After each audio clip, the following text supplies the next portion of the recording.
Good afternoon and welcome everyone.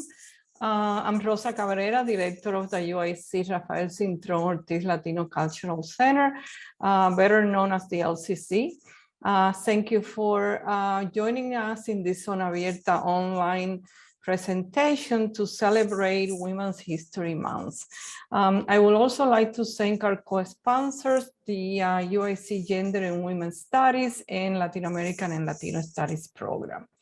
For those of you who are not familiar with Zona Abierta, this is an LCC series that highlights the intersection of the arts, humanities, science, culture, and civic life with presentations by local, national, and international artists, scholars, and community leaders about pressing social and environmental issues affecting the lives of Latinx and Latin Americans while making connection to other communities, especially in the Chicago area. Today's programs in honors of mujeres and mothers in movements for social justice will be led by 4 extraordinary local and national Latinx women leaders who are coming together to reflect and share their experiences across social justice movements focused on education, labor, immigration, and environmental and climate change. We will hear their personal trajectories and respective roles within these movements and the complexities of existing as mujeres, mothers, parents, and leaders. Their conversation will be about 40 to 50 minutes, and then we should have about 30 minutes or so to engage with them. So we invite you to put comments and questions on the chat while they're talking so that the moderator and LCC staff can help direct this to our guest speakers. So now with great pleasure, I would like to introduce our guest speakers. I will start with our moderator, Rebecca Martinez from Chicago Teachers Union. Rebecca comes to this space with over 20 years of community and labor organizing.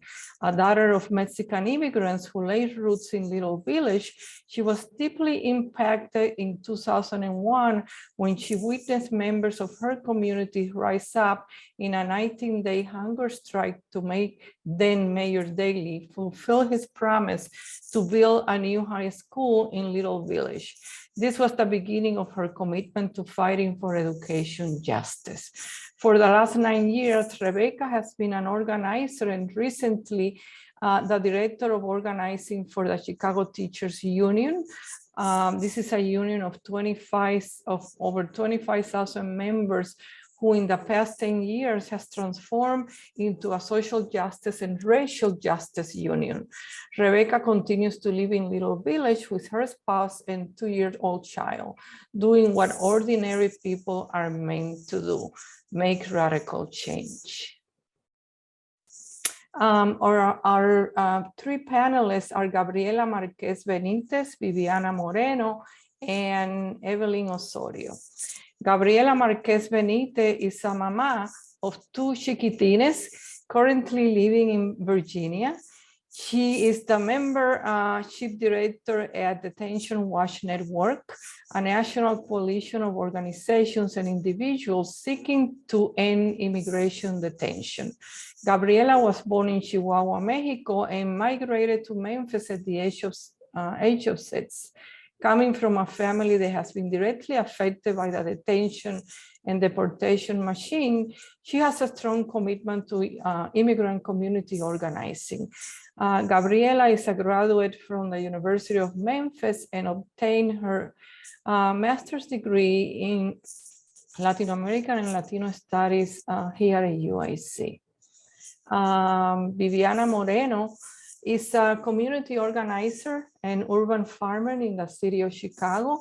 Born in Venezuela, Viviana aims to weave her South American values with local food systems to reach Black and Brown communities in Chicago around ownership and control of our food chains. Vivi is part of the Little Village environmental organization team known as LVEJO.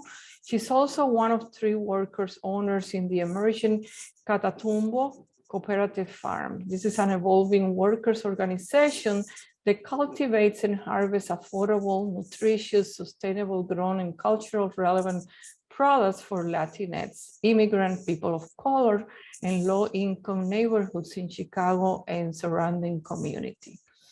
And then we have Evelyn Osorio, who is a mother of two, a woman in the labor movement, an activist, a Chicago native, UIC alum, and a child care field coordinator and organizer in one of the largest unions in the Midwest.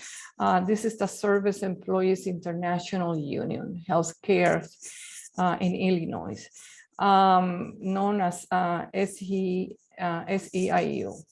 Her work includes advocating for a universal child care system where families can access free, high-quality child care, workers making a livable wage, and them having a right to a union. She has a dedicated track record of issue advocacy and volunteer work, especially regarding the rights of immigrants and non-native English speakers. She has worked with SEIU since 2013 and was formerly involved with the Immigrant Youth Justice League and the Albany Park Autonomous Center. In her community, she's a volunteer activist for People United Albany Park, organizing against police violence affecting Black and Brown working class community. Welcome y bienvenidas to our virtual community. All of you.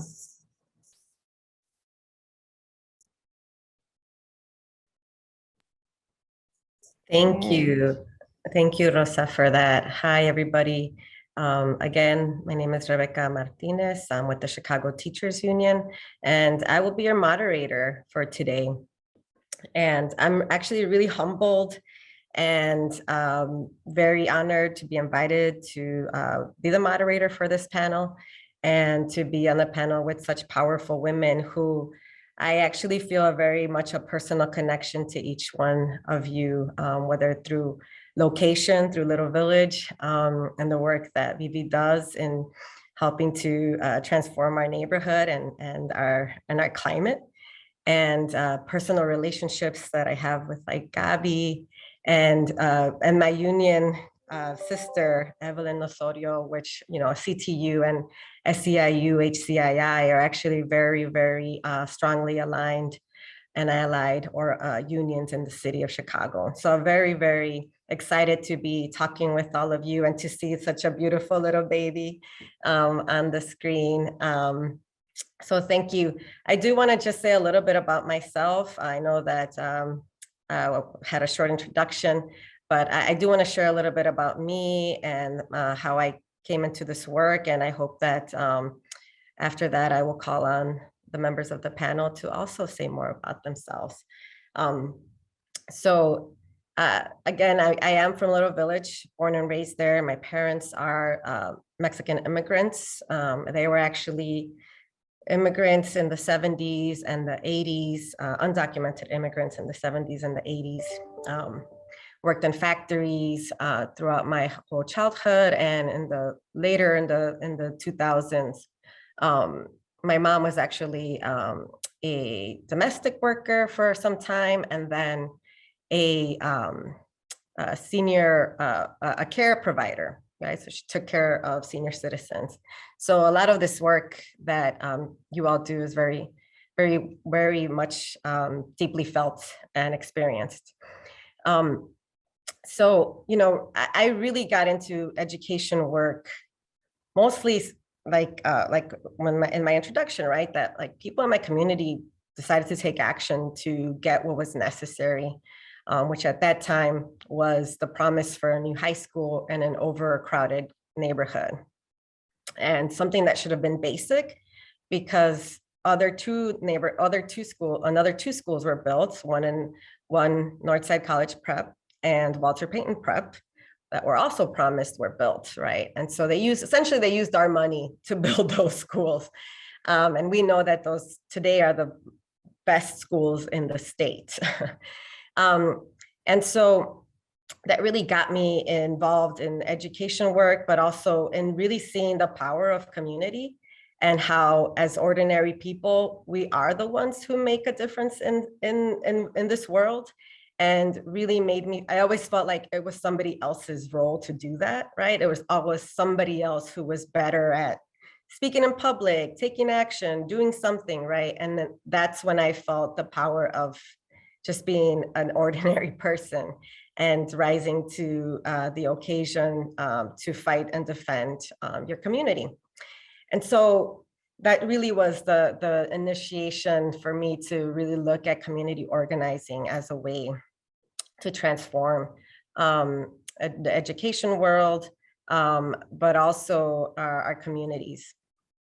And so I think that's really the reason why I do this work. And one of the experiences that shaped my love for young people as well is that I worked at Farragut High School and saw the inequity and how brilliant the students were and how limited the opportunities provided were. And just really feeling the injustice of that, because of being students of color, because of being immigrant, because they were working class and working poor.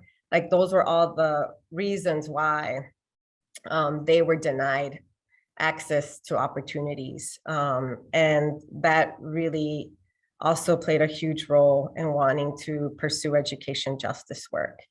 And so there's been many, many moments in my life where I have feel transformed. And those are just some of the first ones that I feel played a significant role in my life. And I wanna now turn it over to Gabi, if you can share a little bit more about yourself and your interests, your upbringing, the current work that you do, and how your family influenced the work that you do today.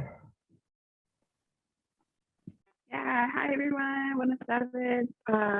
Gabriela, also known as Gabi, and I'm also very humbled and grateful to be in the space with such powerful mujeres. But yeah, I'm based out of the DC area at the moment. Looks like my sound is a little faint. Can you hear me better now? No? Okay, let's see. Try it again. Great. How about now? Yes. Is that better? Okay. Yes. All right. Yeah, so I'm currently out of the DC area, but as mentioned in the bio, I'm originally from Mexico, from Chihuahua, and I'm currently doing and have been involved a lot in immigrant rights work. We migrated when I was coming into first grade. And I was raised in the South. I was raised in Tennessee and in Mississippi, where the new Latino destination was up and coming in the mid-90s. And there was not much other fellow immigrant communities or heavily like historic immigrant communities, Latinx communities, particularly Mexicano communities in that area. And soon after we migrated, I kind of learned the reality of the flawed immigrant system that the United States has by my parents being directly impacted. I was in school, and next thing you know, my parents were not home.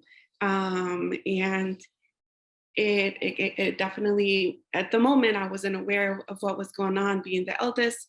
I just knew that, I needed to be around my siblings. And later on, after we remigrated back to the US, we were impacted again. So little did I know that my family had been at the hands of ICE twice at this point. through work raids in the 90s and again in 2009. Both of my parents had been detained at this time. And in 2009, I was in college and I had already sort of like been connected to social justice movement work through youth immigrant rights organizing for the so-called DREAM Act at that point. And by the time my dad was detained again in 2009, I had already connected with a beautiful community that was able to stand alongside us and also organize and fight for us. Luckily, my parents are still here. Because of organizing, my dad was able to fight and win his case. And the work of detention very much hit us.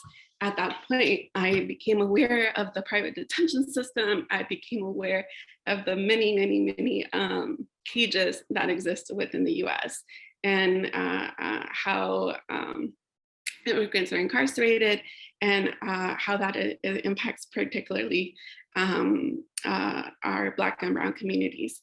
So I'm now at Detention Watch Network, and we work to particularly end the immigrant detention system, which has looked very, very different among the various administrations.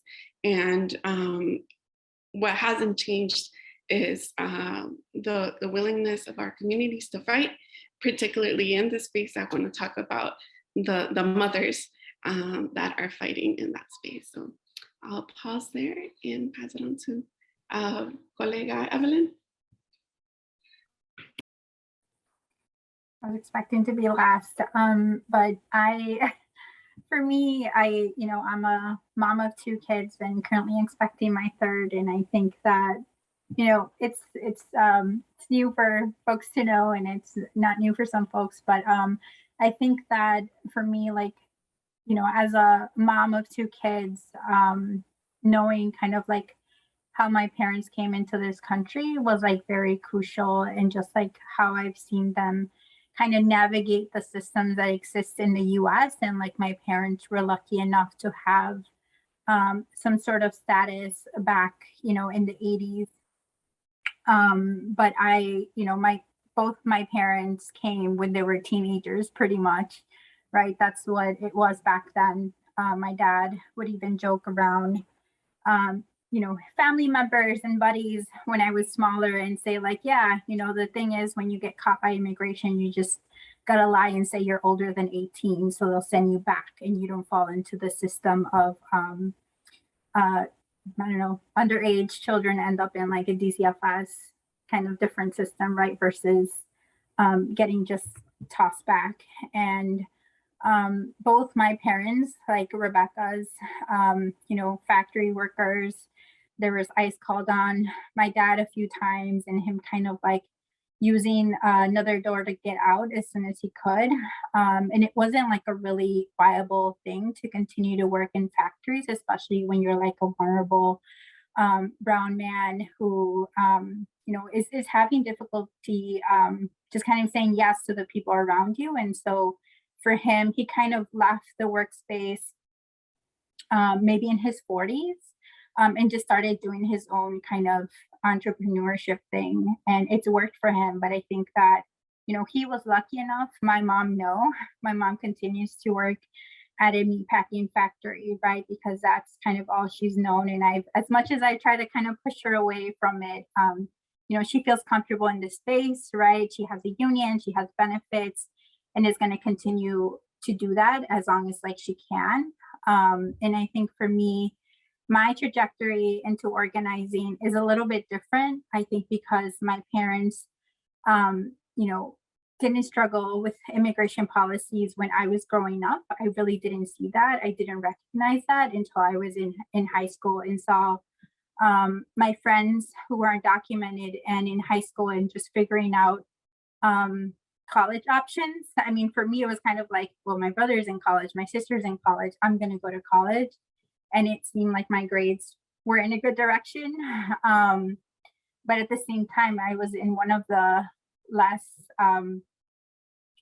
fortunate high schools in the city of Chicago, even though it's on the northwest side, very close to North College Prep. It's Roosevelt High School, and it's always been kind of starved for resources. So we, didn't have the best resources, but we had amazing staff. Our post-secondary coach was just amazing and had very resourceful human being that I think fought for us as much as she could while she was there. And for me, it was like, back then, a few friends who didn't have those opportunities, and it was like really hard for me to understand like why those opportunities weren't available to them. Went to college, obviously in high school, I didn't know what to do. I didn't know I could do anything about it. But going to UIC and going to the Coming Out of the Shadows in 2010, I think Vivi was in that group before I kind of joined it. And then Gabi was in EJO, right, as I was leaving. So I think we all kind of could have crossed paths a little bit more, but didn't. But are cross our passing now. And I think that, that kind of trajectory for me of like going to the Coming Out of the Shadows and like the power of storytelling, that really like shook me. It like changed my trajectory of my life of like individualism. I'm gonna finish this and I'm gonna do the next thing, right? Until like there's a bigger calling out there of like we can do something about what's impacting people around us and people that we love, right? My partner and co-parent is undocumented, right? And so for us, it's always been kind of like, oh, we'll figure it out, but knowing that we can't figure it out, right? It's a system that continues to separate families, that continues to like feel that some people are more deserving than others, is something that we need to dismantle together. So even though right now in my work as a childcare field coordinator, I don't directly work around issues that are impacting undocumented folks, I am bringing awareness about those issues that are impacting and bringing in more allies into the movement with the work I do. And so I'm really glad I stayed as long as I have as a labor organizer and being able to bring a real important racial justice lens to my work. And on a personal level, I'm extremely politically involved. I didn't know that at the beginning, but it's just something so important that I also understood early on through the EJO days when we did direct actions, I think on the least expected politicians, but at the same time now, right, it's like the politicians, our aldermen, our state representatives, everybody in this whole country who has some political power, like political position, is basically determining the air that we breathe, the water that we drink. And for me, I'm not gonna just sit there and wait to see what happens. And so for me, getting politically involved in my personal life and in my community is something that I hold very dearly. And then I'm gonna as a mom, it's become very challenging. I think I talked to Rebecca about this, but it's like before I was out there getting their petitions, I was out there getting, recruiting more volunteers. I was doing a whole bunch of work, but it looks completely different now that you're a mom. So maybe we'll get into that a little bit later. But something that I never shied away is about really speaking up against police violence affecting Black and Brown working class communities. It's really difficult, I think, because we're all touched by a police officer. My brother is a police officer, and I don't think I've ever said that publicly. But my children have a very huge political lens when it comes to policing, and are very brutally honest, I think, when it comes to police are shooting our Black and Brown men and understanding why it happens. And so for me, it's difficult to navigate that space, but I think it's just so important for our children to know, or at least my children to know, that there are systems in place that are, not protecting our Black and Brown people, that are specifically set up for white people in this country to keep succeeding, right? Even the gatekeeping that exists in big academia is something that I'm very open to talking about. So I know I've taken a lot of time. I'll pass it over to Vivi. Hi, everyone. That was fire for both of y'all. Thank you so much for sharing and opening up with just such amazing force. My name is Viviana Moreno, and I'm a food justice organizer and a farmer with Little Village Environmental Justice Organization, with Catotumbo Cooperative Farm, and soon part of the Englewood Village Farm collective of Black and Brown farmers in the Englewood neighborhood. I'm very happy to be here. I also wanted to just express my gratitude for continuing this virtual setting. I know a lot of institutions and a lot of places are kind of going back to in person. So I just want to say thank you for continuing this virtual spaces that are very accessible to a lot of folks.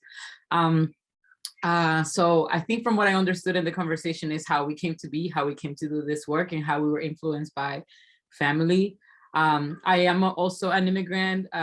Status is all over the place in terms of immigration status still, which makes it it makes a lot of decisions very uncertain as a new parent. I'm a new parent of a wonderful 10-month-old, very, very assertive Taurus. And I'm very grateful to have been chosen as their parent. Actually, my co-parent is here. Taryn is somewhere around here. But yeah, I was born in South America, in Maracaibo, Venezuela, and migrated to the US when I was 13. And a month after we migrated here, I migrated with my mom. My mom is a single mom. We migrated, it was just her and I, which made the transition significantly harder because we didn't necessarily have a big community to come to, a big family to come to. And I think to this day, I don't know that I'm necessarily connected to like a big Venezuelan community, which I feel like has shaped why I floated around to so many kind of like social justice communities, just trying to find a home, and land work ended up feeling like home. A month after we migrated August 2001, a month after 9/11 happened, which, as a lot of folks know, like if you were kind of a recent immigrant in that age, at that time, a lot of things quickly shifted in terms of immigration policy. So whereas the month that we got here, we were probably able to get licenses eventually. And, I have a little bit of a pathway, not quite. 9/11 makes things significantly worse, and it completely changed the way that we saw our new place here in the United States. And from that moment on, we knew that we were going to be undocumented for a long time. So I've spent all of my teenage years here in Florida specifically, and that the knowledge of being undocumented, the kind of like growing layers to cover parts of myself, learning coping mechanisms if there's like authorities around, has always been part of kind of like my teenage years and continues to be, unfortunately. So I know there are folks that like don't realize they were undocumented until later on, but it was really rough to kind of grow up with that in very formative years, and for that to kind of like dictate the way that I move around and the decisions that I've made, right? So I wasn't able to go to school after high school. All of my friends started like going to college and everything, and in Florida there wasn't in-state tuition for undocumented folks, so you had to pay like astronomical out-of-pocket amounts if you wanted to go to a school, and it most likely had to be a private school. So I had no options to go to college. I decided to move out, by myself, to leave my home, which if you come from certain Latinx communities, if you leave your home before you're married and in a new country and you have a single mom, it's like, what are you doing, right? But it was the way that I could survive. For my mental health, I needed to leave Florida. So I traveled around a few states, finding work, literally looking for states that had in-state tuition, and eventually landed in Chicago 12 years ago. That was a long, long search. I landed here and pretty much was by myself, floating around, finding friends. One of my oldest friends in Chicago was a person that I became friends with 2 weeks before I was almost evicted from this place where I was paying like $50 for a room. And if it wasn't for them, I don't think I would still be here in Chicago. And I want to shout them out because they housed me and also started showing me what the social justice community looked like in Chicago. It was, his name is MJ, Mike Johnson, and he actually took me to my first EJO meeting. And I remember going to that meeting, feeling really in awe of like in my mind, I'm like, I had assumed this personality of being a very kind of scared and private, undocumented person. And then I come into this room and see this like fierce, loud, extremely fashionable, beautifully queer group of young immigrant folks. And I remember feeling so intimidated. And at the same time, part of that intimidation was insecurity, being like, how dare they be so loud? How dare they be so just like fierce and loud about who they are, and how dare they just like have so much force. And I remember going to several meetings and just watching and being like, how can I get to this point of just feeling empowered with myself, even with the limitations that we have, right? So there's like so many Israel folks here that I've met like a long time ago. And also my homie, my sibling here, Ireri, that's my love. I want to give that, I'm trying not to get emotional. But I feel like Israel was one of the spaces that I feel like I first felt welcome in a social justice setting. But again, I think growing up where there is a growing Venezuelan diaspora, but it looks a little bit different politically, because a lot of them tend to be very right-wing leaning, right? So it's really difficult to find a South American, a very political, a very radical Venezuelan community here. And so I think that kind of has dictated why I've been having such a hard time finding a nest and finding a home, or a social justice political home, right? Israel, I feel like, became one of the few places where I started to feel good about myself, where I started to feel more unapologetic about myself and not necessarily have to hide. I remember going to the first Coming Out of the Shadows and being terrified, because there were people being like, ICE is gonna be all over the place. And I'm like, oh my God. And the first person I met in that march before that stage was Rosie, Ireri's mom. And I was like, Señora, is it true that ICE is gonna be here? And I was just like, random señora, and I'm like, I need to ask somebody. And she just looks at me, she's like, no, mamita, it's gonna be fine. Just keep walking with us. And I was like, oh, okay, this señora Rosie told me it was fine. And now Señora Rosie, one of the fiercest organizers in Chicago. But I would say, to be honest, I still feel there was something that like still didn't necessarily feel like that was my place to be, my place to put all of my efforts in, and I didn't really know why. I floated around in a few organizing spaces. For those of you that have done education, there was a Whittier Elementary occupation in Pilsen, which was really fierce and also really heartbreaking. It had a really rough ending, but I started getting to know a lot of parents in Pilsen, in a little village, and started becoming a little bit more identified with that community, even though it was a very different community from one that I'm used to, right? I'm used to more like South American or Caribbean, kind of like Sazon. I feel like I felt so welcome and warm, and finally felt like it was a good place for me to grow as an organizer. Eventually started working with LVEJO. I've had so many different roles with LVEJO, but I actually am thankful for the organization for letting me find myself within the org, but also for letting me for being welcoming to me in Little Village, and to the way that I completely have fallen in love with the community. And it has been my home for a long, long time now. I started organizing as a climate justice organizer. And then I started organizing as a open space organizer. So as a lot of you know, if you are familiar with LVEJO is a very dense neighborhood and also a very industrial neighborhood. 30% of the neighborhood is industrial, right? So we are surrounded by industry that's currently polluting our air, our water, our soil. And it has been for the past like 80, 90 years. It just happens to be the way that the neighborhood was built. And one of the big campaigns that LVEJO has had for a long time is advocating for more open space, but specifically community control spaces, which look very different from just having an open space. So as the park organizer, we started fighting for LVEJO Park to be open on the eastern side of the neighborhood, which is right next to Cook County Jail. It's actually quite a sight if you're at the park. It's such a stark contrast between families playing freely outside and folks incarcerated in jail, right? There's a lot of complicated feelings about that. A lot of folks are like, why would you advocate for a park that's right next to a jail?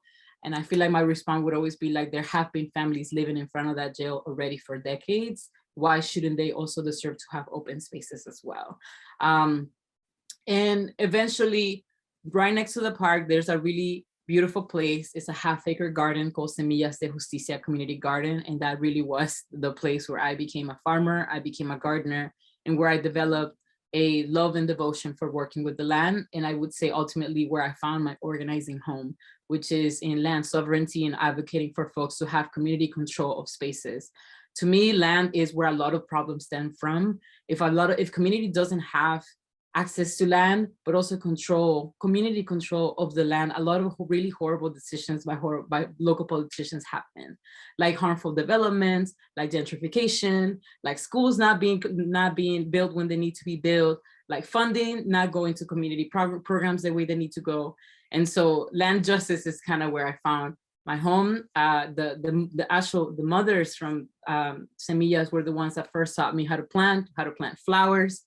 And it was that moment where I became completely obsessed with land work, with connected to the land, and also with being in community with other immigrants, with other folks that weren't necessarily from the United States, but were finding a really important sense of healing by working with the land, which became a different type of organizing, right? It's more of a spiritual organizing, it's cultural organizing, and it's like a reaching back to who we were organizing.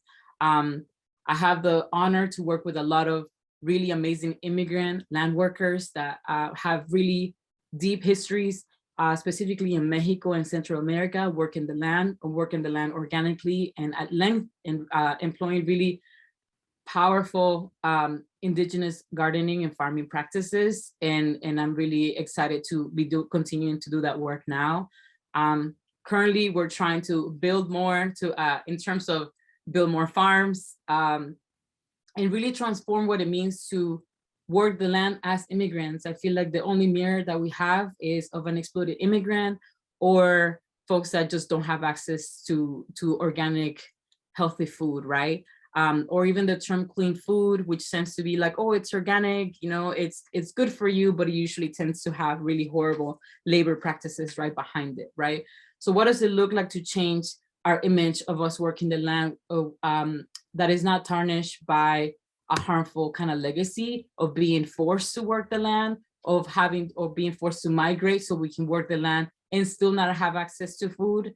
So what does it look like to work the land in a way that is autonomous, that is at our own pace, physically and spiritually, and be able to also bring our practices in so we can nourish our community the way that we want to be nourished. So I'll stop there.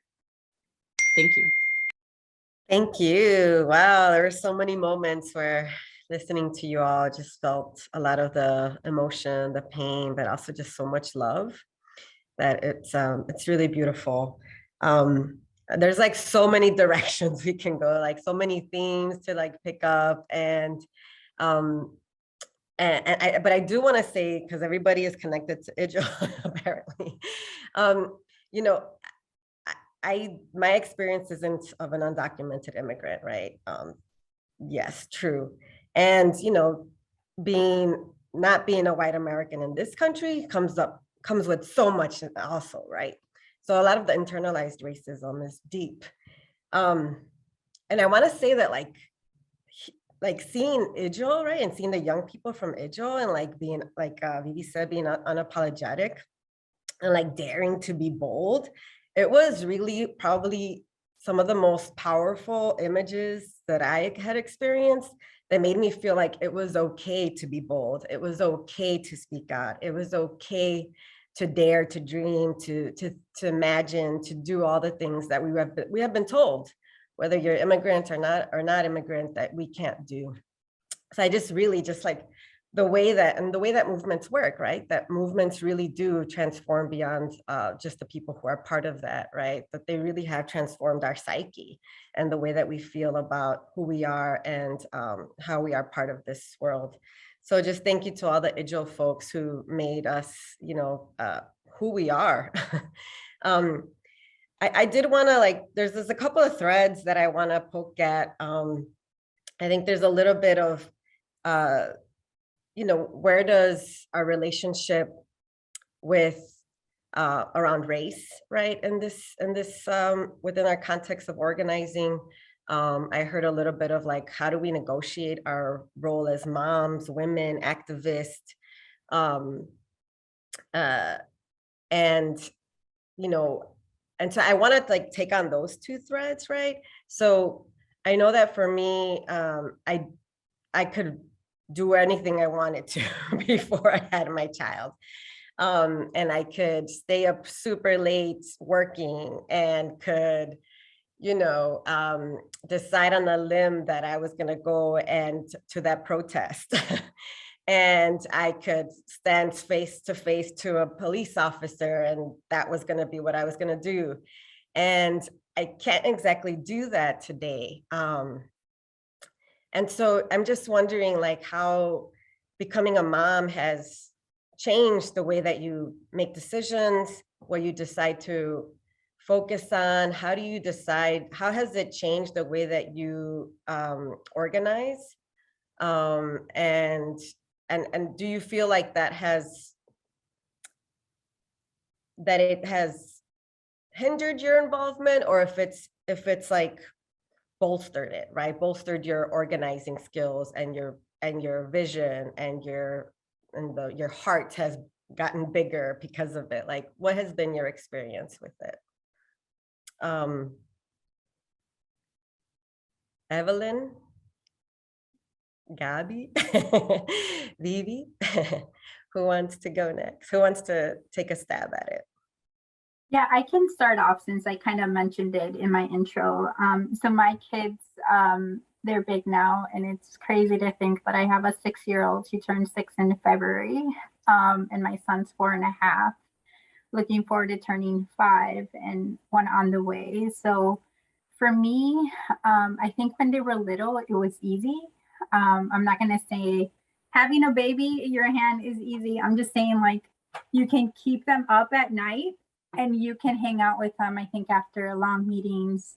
And it's just completely different, right? You can have them at your own schedule, especially because, like, me and my partner, like, both do very similar work in organizing in the community.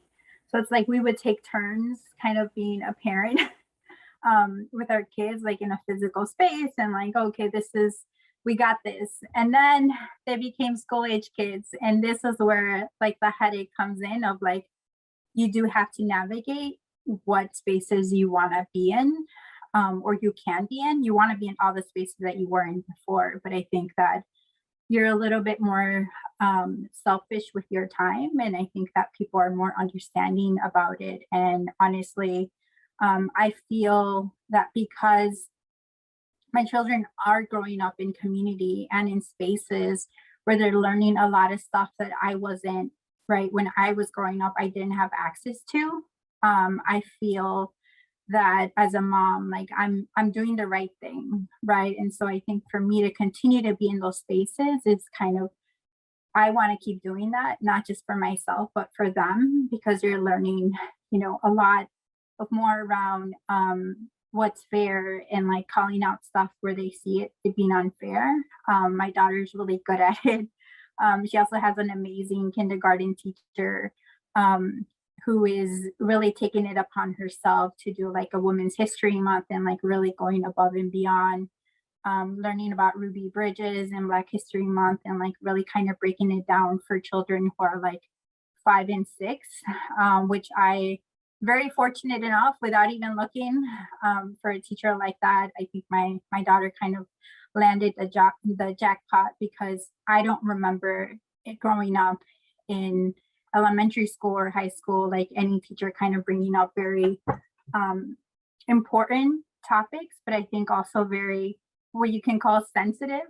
And so I think for me, as a mom, it's kind of like my duty as a mom in, like, the racial justice movement, like, to be teaching my kids when to call stuff out and how to be up, you know, be a part of making change. So I'm just gonna pass it over to Gabi, because I think she's gonna talk.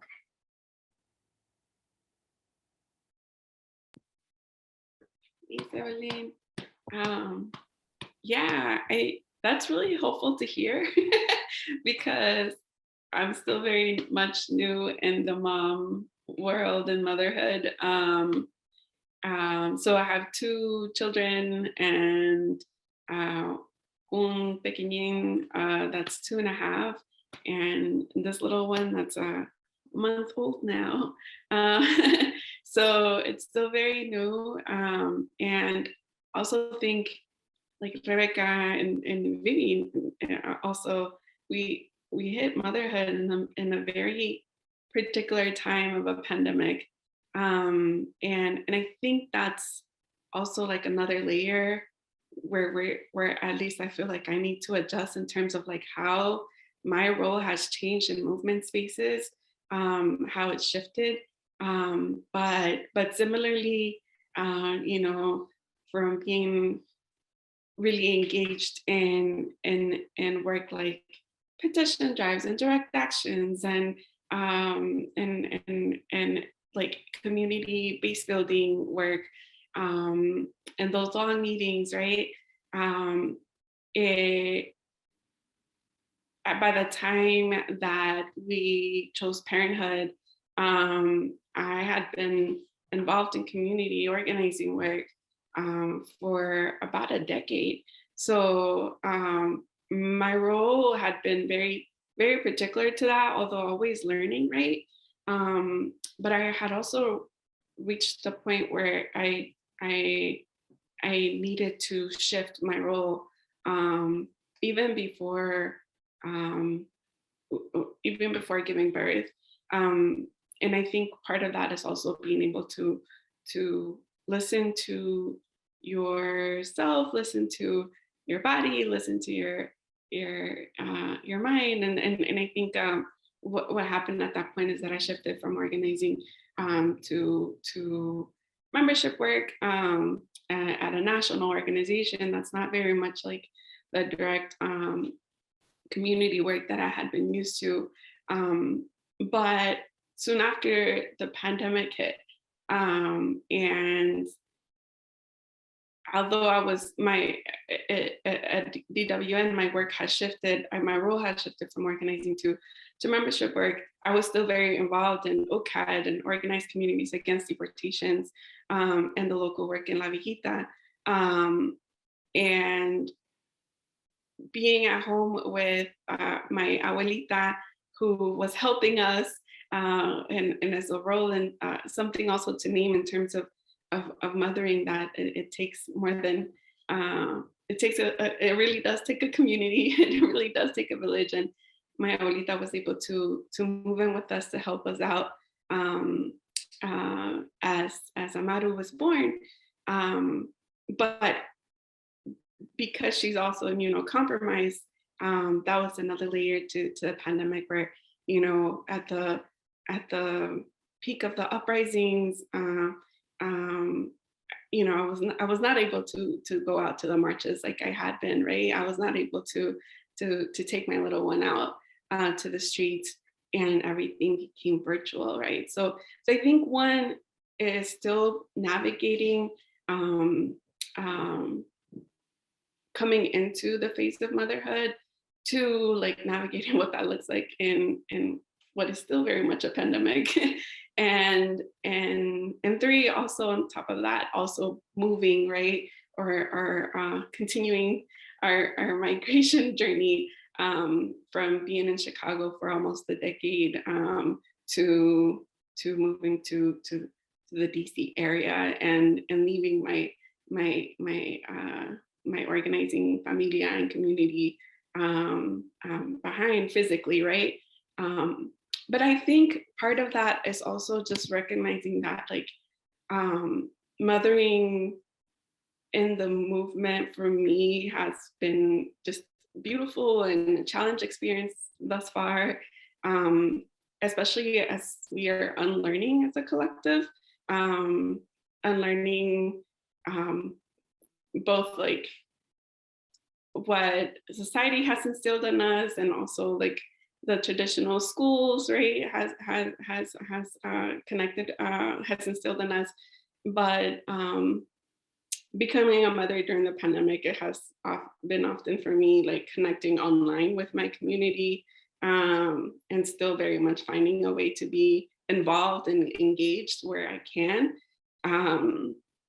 And also just recognizing that mothers are at the forefront of our movements, right? Like in OCAD, like it's the mothers who are fighting for their sons who are detained, or their husbands who are in detention, or they themselves, right? Like in the work that I do at DWN, like mothers who are organizing and resisting from inside detention with their little ones, and continuing that work outside once they're released, to also support others who are still in detention. So I think just recognizing that our roles can shift as mothers, based on our, what we have at our disposal, but also based on like the dire need to be present for that radical change. Yeah, I can pass it on to Vivi. Thank you, Gabi and Evelyn. Gabi, thank you for touching on the pandemic. I feel like that's where I'm mostly kind of identifying right now. Again, I'm a new parent. We haven't hit the toddler years, but I can see them now. They're definitely knocking at the door. I would say more than anything, the pandemic has really shaped the way that I have parented so far. We made a choice to conceive our baby at the height of the pandemic, when vaccines weren't a thing. We were actually delaying the process of conception. We are a queer couple too. And so I feel like that in itself has shaped the way that we have approached like motherhood and parenthood, just because conceiving, it was a very clinical process for us, was very much shaped by the pandemic. It was delayed by the pandemic. It was schedules and cycles all affected by the pandemic, which made us kind of coming into parenthood a little bit more difficult. And then it was the kind of choice to be like, okay, I'm about to be pregnant, and also and because of that, an immunocompromised person during the pandemic, and that was really scary. I definitely withdrew from from all the marches, from all the protests, but it was really heartbreaking because we were also seeing our communities being really, really tragically affected by COVID.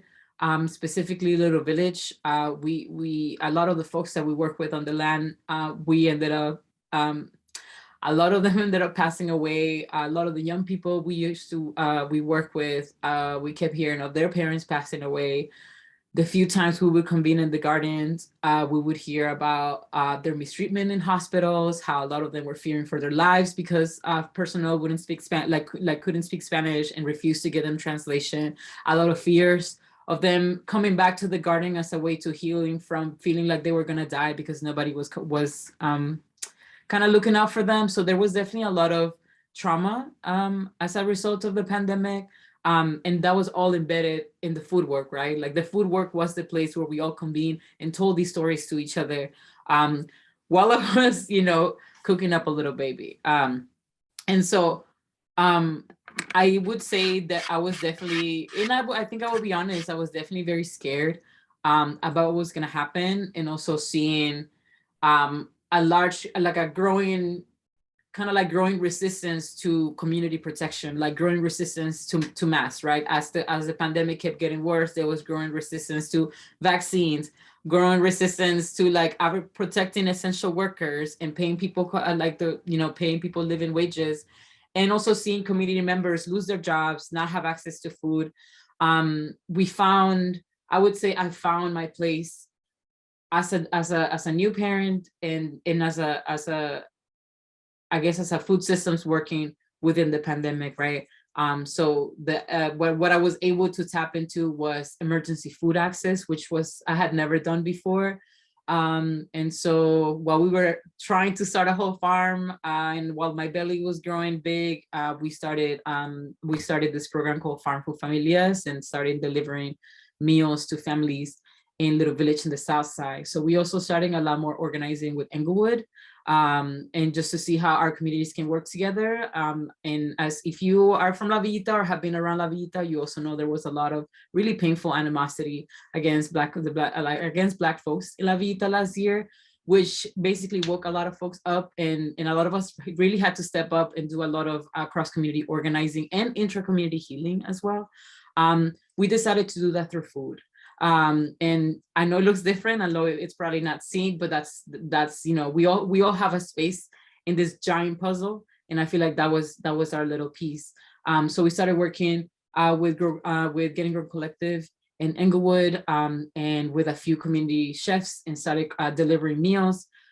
So the first 3 months of my pregnancy were like labeling meals and packing meals and delivering meals while I was really nauseous. And then people were like, "Why are you so moody?" And I'm like, and then you don't want to tell people because you're like, you know, moving your body so much. So a lot of my first 3 months were like trying to get food to people really quickly, and hustle produce for free, and making sure we're making sure we have enough delivery drivers, and all of that. I feel like the first 3 months were a lot, but we were able to build really beautiful relationships. And this program started with a team of like 3-4, and now it's a team of, I think, 15 people, very much from La Villita and the South Side. So we have youth coordinators, we have delivery drivers, we have folks that help pack the meals.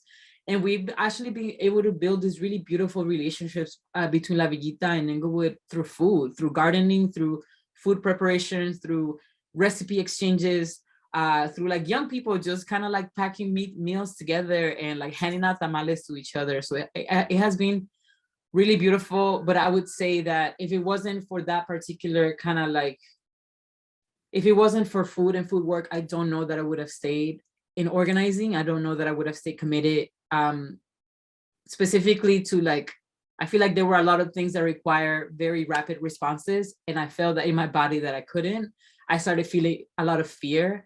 And that is a part of parenthood that I don't think I was expecting, is the concern and the fear that you have, where every single choice that you make could have really strong potential consequences on your family.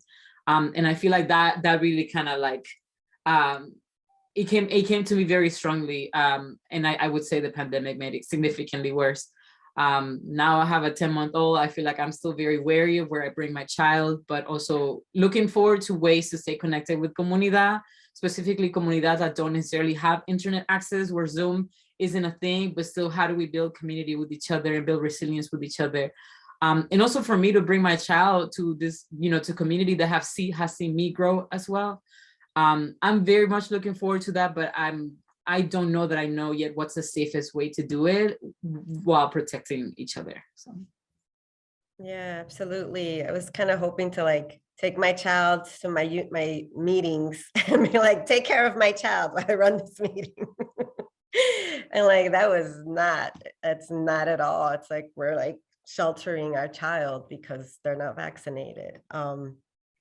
Actually, the last 2 years have been the most difficult. I think when I was pregnant, this was 3 years ago, actually, the first 3 months we were like on a strike and it was freezing outside. So definitely the first 3 months it's intense to go through, like so much work.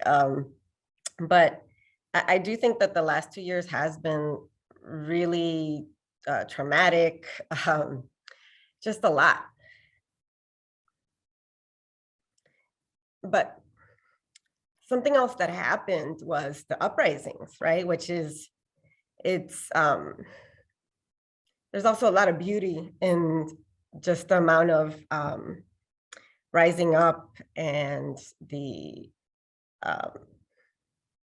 just all the coming together of like young people, Black people, people of color, everybody just, even like a lot of white people, which is like interesting to see, just the diversity of, was hopeful to see just like how much folks were outraged and standing up for when George Floyd was murdered by police. And in Little Village, Vivian mentioned it, right?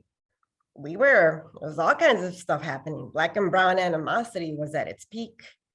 And sorry, but I wasn't expecting to have to take action, right?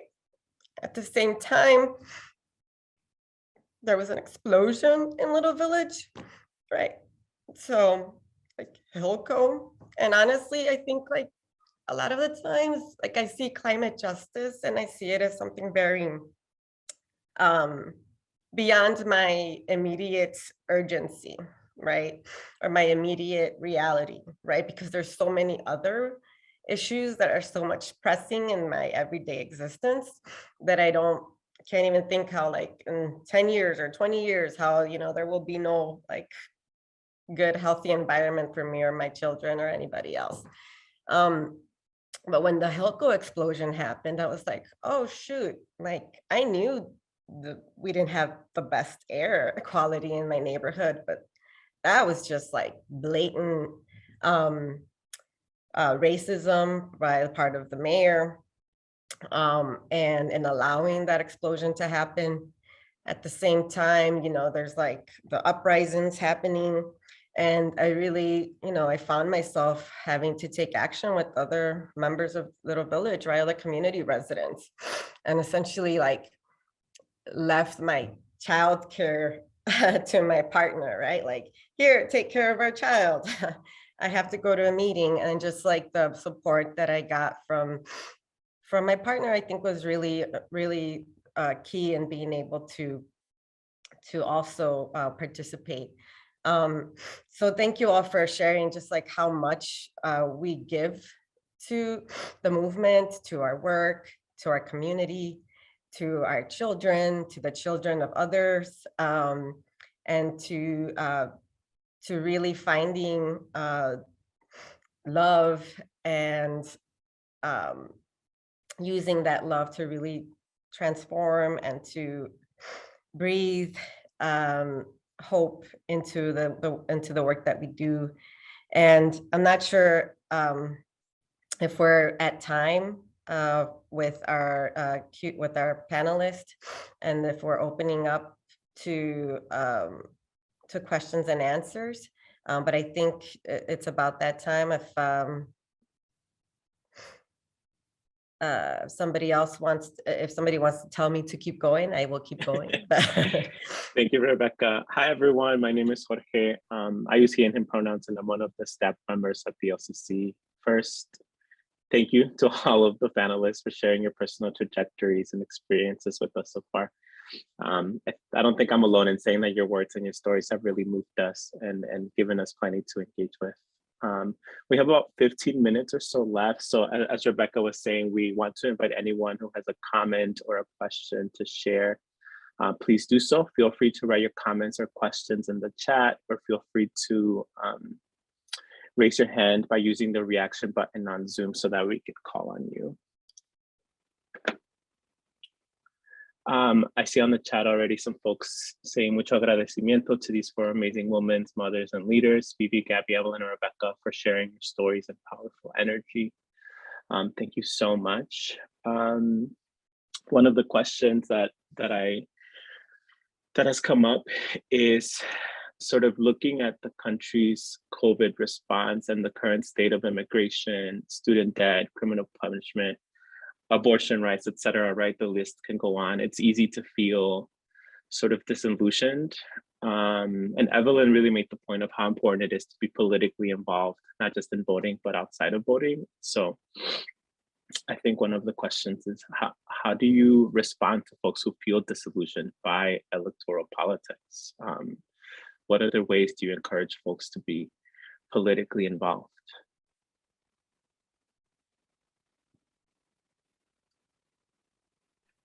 Can I say something as a person that has never been involved in any sort of electoral politics organizing? I would say that a lot of the policies that end up having positive changes for our community are always driven by organizers and by communities on the ground.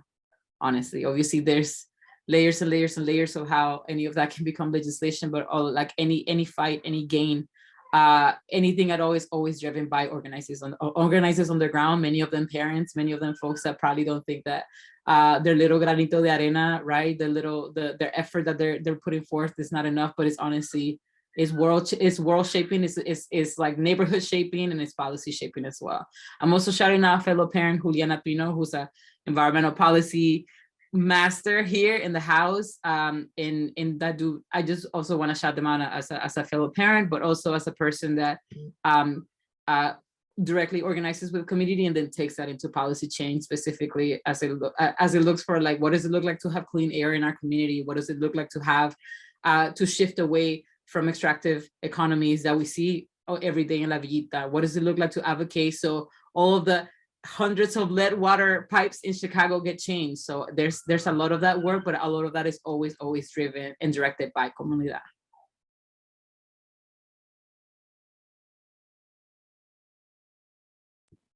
De acuerdo, for sure, Vivi.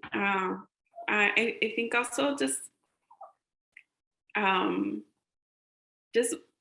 parenting itself is radical, right? Mothering is radical, and like in terms of how we are raising the semillitas, right? I think in mirroring in ways where in a world that we want to see, and in addition to or aside of like electoral politics, I think it's more of like what can our role be in like helping shape what we want to see, and that can look in so many ways, right?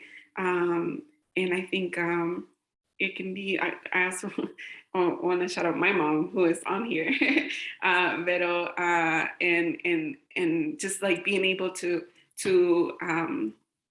see how her work as a mother has impacted me in terms of who I want to be as a mother and who I am connecting with in my community of what we're trying to, what we want to envision. So right now she continues to organize, right? So she's a community organizer and has done work around immigrant rights and cultural work. And right now is leading a program in Memphis, Tennessee called Desayuno con Libros for like young people to come to community parks to learn to read and with literacy also do political education. And so like being able to do that through like, as I think we can see it in various ways, whether it's land work or whether it's birth work or whether it's cultural work, cada quien tiene su granito de arena to be able to create change and create those ways for change. And I think just being able to do it in the society or in a world where we as brown people are not expected to is in a sense resistance.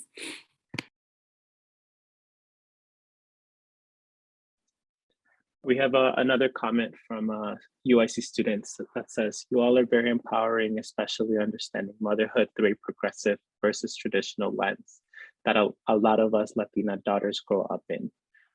That kind of leads to another question around, a lot of our audience members are UIC students, some who are nearing graduation in various fields. And Gabi, you used the word, you chose parenthood, and Vivi as well, as a queer couple. What advice do you have for folks who feel as if they have to choose between parenting and having a fulfilling career, or feel that sort of pressure from themselves, from their career, from their families, etc.?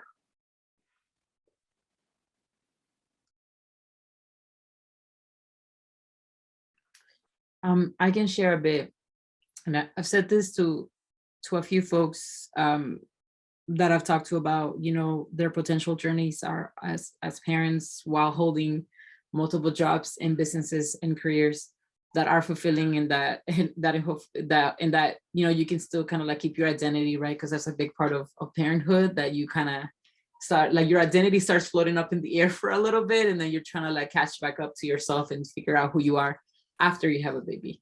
I think having community is absolutely important. Whether you are a single parent or parenting with other folks, or co-parenting with a friend or co-parenting with a romantic partner, community is important. Bio chosen. Honestly, I feel like I probably wouldn't have made the choice to become a parent, having a job and a business at the same time, if I didn't have a supportive community. a supportive work environment and a supportive co-conspirators in Catatumbo to kind of let me have a break, to let me be a parent and bond with my child with enough time without necessarily being like, you need to come back, you need to give us all your attention, and understanding that now my capacity looks different, now my attention looks different, my intentions also look a little bit different. And having understanding folks around you, I think, is really key. And to kind of let you come back at your own pace, and also uplift the part that once you become a parent, if you're still very passionate about your career, I feel like there's a lot of like, once you become a parent, that becomes your one identity, and being able to have folks around you that also honor that, all the very, like probably like all the other parts of yourself that are also very important. Because those parts, if you enrich them, they also make you a better parent as well, because you become a lot more centered and a lot more grounded in yourself. So I feel like that's my little piece of advice.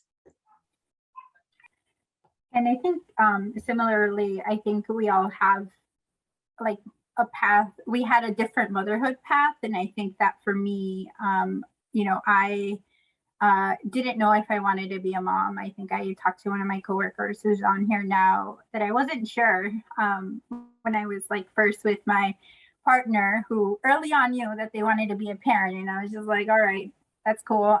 Let's just, you know, keep this going because it's good.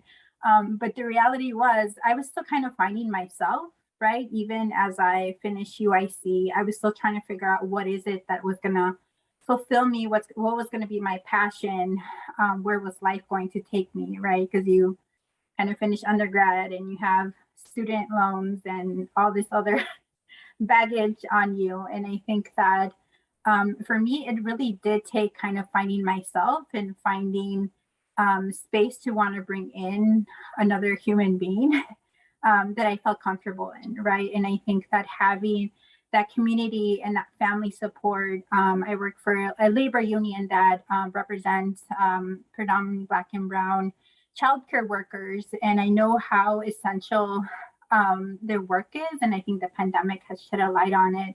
But the reality is, if we didn't have you know, either family helping to support care for like our children, like we would have, I don't know where we would have been. I think one of us would have had to leave our work and figure it out and how to get back into the workforce. But I think the reality is that childcare plays such a vital, important role in not just caring for our children, but like helping develop them as like the human beings that they're going to be.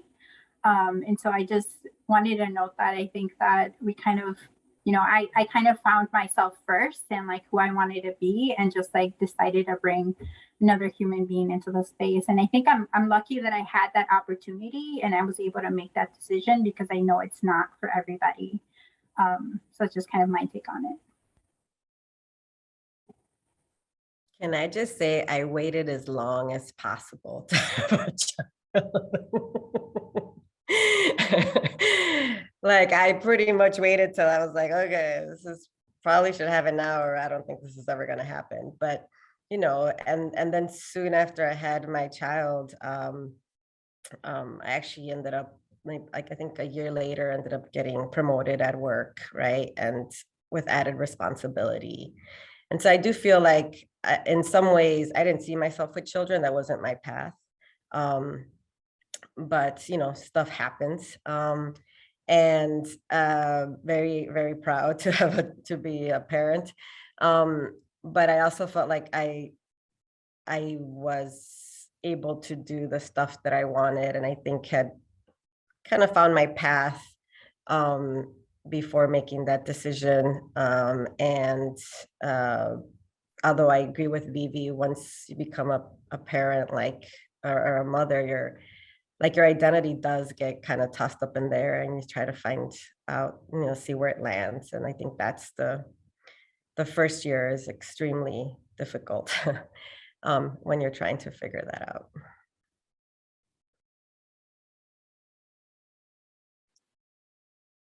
Thank you all for those responses. I think to sort of get us to a place where we can wrap up, I want to point to Rosa's question, and I'll add a second. So in this moment, where do you see the greatest optimism for positive change? And maybe tied to that question, to end us on a positive light, what have been some of the most rewarding experiences within your organizing and your activism that you could share with us?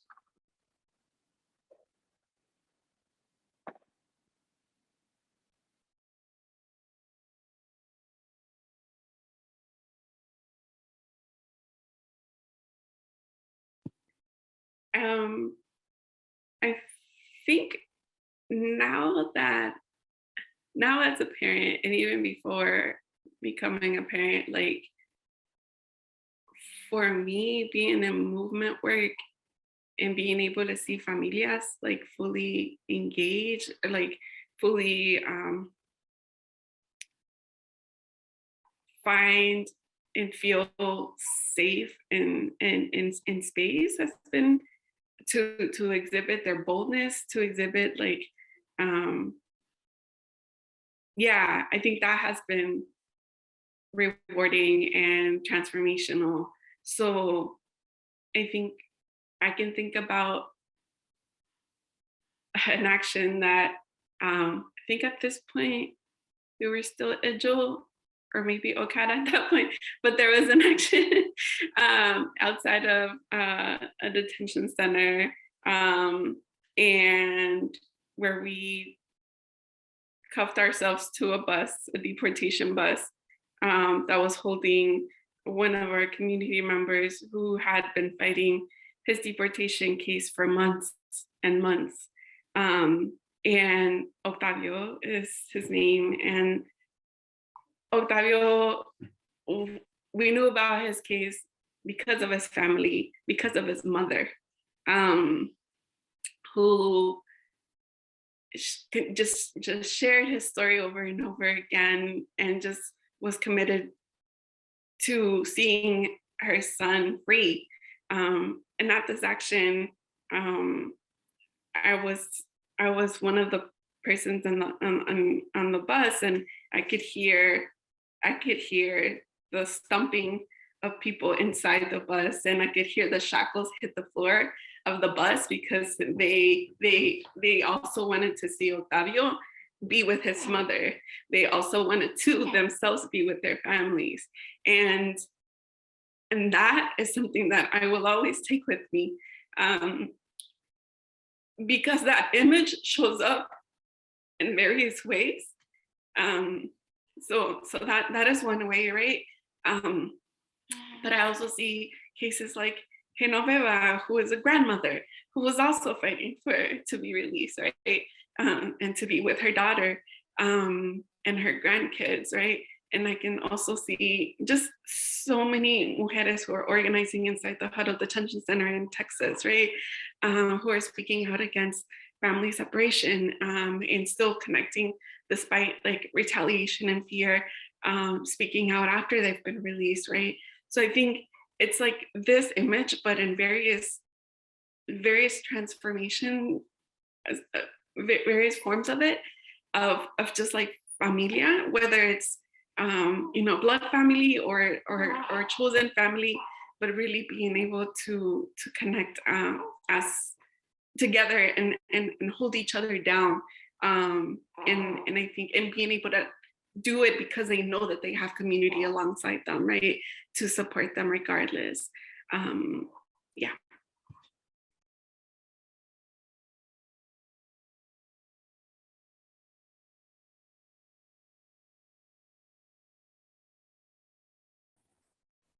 Yeah, I think we can reminisce on the ELVEJO/OCAD days forever.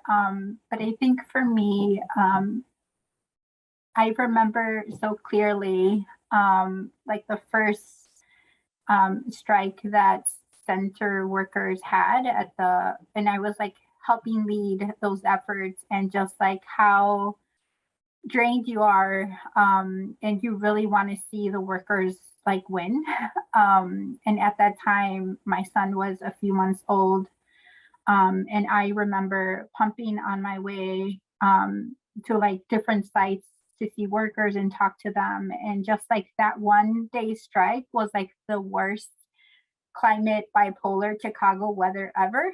It's like we had really frozen rain in the morning. It was extremely cold. We had a change of clothes at like everybody in our team was ready to change after the first set of 6 a.m. strikes to the other strike line, and just remembering that, like, you know, the only moments where I got to kind of take a moment to myself was really when I was like pumping for my kid, and just like really reflecting on the morning, what happened, and then like going into a different space where I get to see all the workers, where we like, you know, went to the headquarters, and just like seeing the members who were like, there was no way that they were going to go on strike in my mind, but seeing their faces, and I don't know if they noticed, but it like completely changed the way I felt about just everything, and just like where I wanted to be, and the work I wanted to continue to do in like organizing workers to really build their collective action, and continue to do that in whatever way I can, especially for workers who are like getting paid minimum wage, who have a degree in like an associate's or a bachelor's degree in early learning and are getting paid minimum wage. Like, I was like, I want to be here as much as I can, right? And I think that that for me is kind of like what kind of drives me, and what continues to push like my activism outside of my like labor work. So I don't know if anybody else is going to answer. I know we're short on time. Yes, thank you, Evelyn. I think we can leave it there, to be mindful of time. I know people have places to be, some people have children to pick up, etc. So thank you again to all of our panelists, Gabi, Vivian, Evelyn, and to Rebecca for moderating today's panel. And thank you generally for your openness and your vulnerability. You've given us plenty to think about after the event, including a reminder of our commitments to our communities. Thank you all for joining today's public program. To everyone in the space, please join me in thanking our speakers by using the chat, the reactions button, or by unmuting yourselves now. I also really quickly want to invite everyone to our next Radical Research from BIPOC Scholars presentation scheduled for tomorrow, Wednesday, March 30th at 3 p.m., where Dr. Xiomara from the School of Theater and Music will present. You can register for this event and all of our other events on the LCC website or through our Instagram. That brings our program to a close. Thank you again all for joining us, and we hope you have a lovely rest of your day.